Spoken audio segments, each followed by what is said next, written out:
দেওয়ার সুযোগ পেয়েছি। এতক্ষণ দ্বিতীয় বক্তার ওয়াজ আমরা শুনলাম, আমরা মঞ্চের পাশে ছিলাম। আমরা প্রধান বক্তা যিনি ওয়াজ করবেন, যার কারণে আপনারা এখানে বসে রয়েছেন, যার ওয়াজ শোনার জন্য, যার মুখ থেকে মূল্যবান কথা শোনার জন্য, তাকে বসে রেখে আমরা অনেক বক্তা এখানে ছিলাম। সবাই রাজনীতি করে, সবাই বক্তব্য জানে। আমরা তার সম্মানে তাকে আমরা সুযোগ করে দিচ্ছি। উনি যেন বেশি করে কথা বলতে পারেন, তার কারণ সব নেতৃবৃন্দ মিলে আমাকে সময় দিয়েছে যে আমি দুটি কথা বলে প্রধান বক্তার আমরা ওয়াজ শুনবো ইনশাআল্লাহ।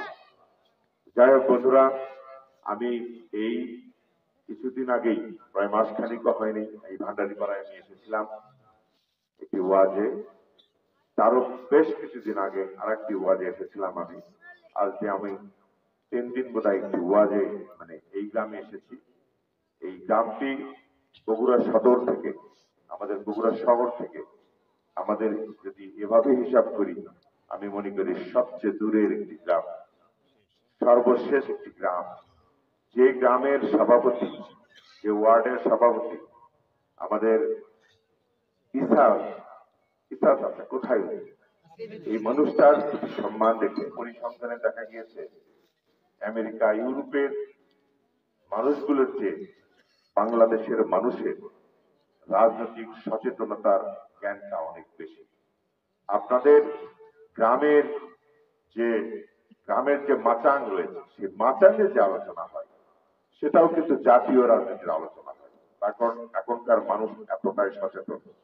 আপনারা সবাই জানেন যে আমরা দীর্ঘদিন এই ওয়াজ মাহফিলগুলোতে আসতে পারে নাই, বিএনপির নেতৃত্ব কথা বলতে পারেন নাই।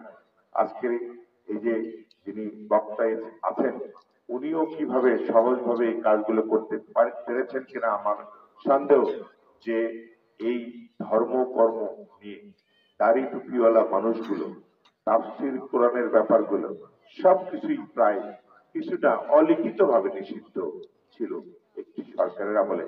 এই সরকার ছিল এই জনগণের বিরুদ্ধে একটি সরকার, যার ধর্ম ছিল না, যার কর্ম ছিল না, যার গণতন্ত্র ছিল না, যার মানুষের বাক স্বাধীনতার প্রতি মিনিমাম কোন সম্মান বোধ ছিল না, আমাদের গণতান্ত্রিক অধিকারের প্রতি মিনিমাম সম্মান বোধ ছিল না। আমরা যারা লক্ষ লক্ষ নেতা করি এই সরকারের দ্বারা, ওই সরকারের দ্বারা নির্যাতিত ছিলাম। আমরা হামলা মামলা শিকার হয়েছি শুধুমাত্র একটি অপরাধে। আমরা এদেশে একটি সুষ্ঠু নিরপেক্ষ নির্বাচন চেয়েছিলাম। বাংলাদেশের মানুষ যেন তাদের ভোটাধিকার প্রয়োগ করতে পারে, বাংলাদেশের মানুষ তার ধর্মকর্ম যেন সঠিকভাবে পালন করতে পারে। এই দাবিগুলো করতে যে আমরা বাংলাদেশের মানুষ বিপদগ্রস্ত ছিল, সেখান থেকে আমরা উদ্ধার হয়েছি। আমাদের যাদের কারণে উদ্ধার হয়েছে, যারা রক্ত দিয়ে আমাদেরকে পথ নির্মাণ করে দিয়েছিল। আমরা 17 বছর আন্দোলন করেছি, সরকারকে ফালাতে পারি নাই, কিন্তু আমাদের সন্তানরা পেরেছিল। তারা জীবন দিয়ে, যুবকরা তাদের জীবনের রক্ত পথে ঢেলে দিয়ে, রাজপথে ঢেলে দিয়ে, বন্দুকের নলের সামনে দাঁড়িয়ে আজকে সরকারকে বিদায় করে দিয়েছে।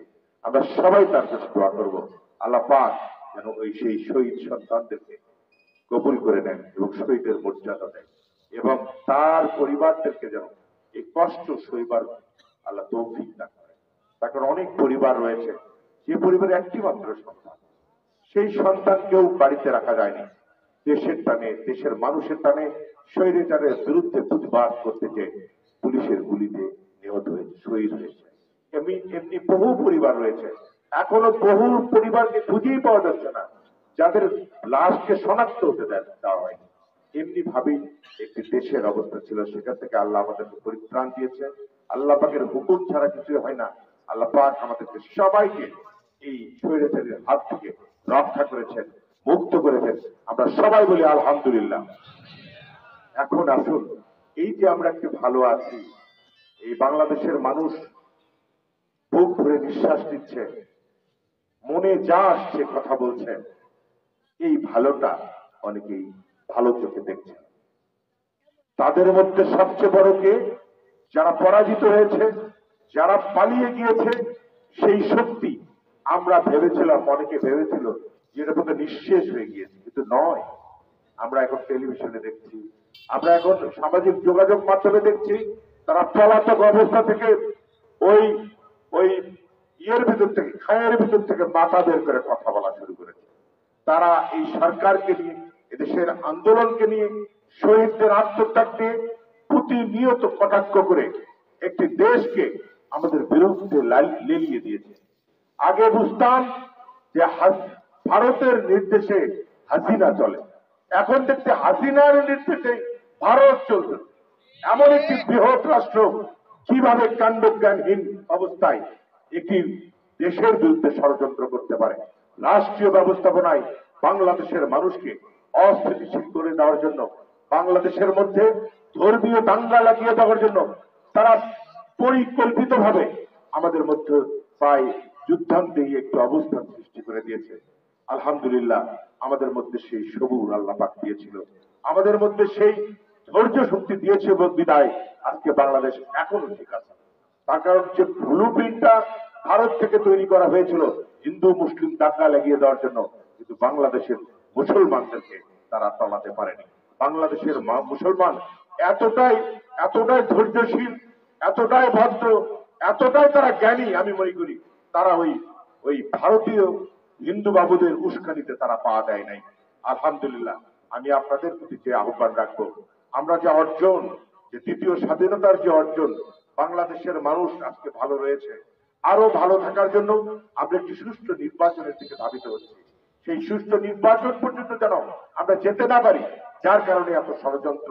এই ষড়যন্ত্র মানে বিপ্লব হয়েছে, আর একটি পুঁতি বিপ্লব সৃষ্টি করার জন্য বহুভাবে পায়তারা করা হয়েছে 4 মাস, যা এখন পর্যন্ত সম্ভব হয়নি।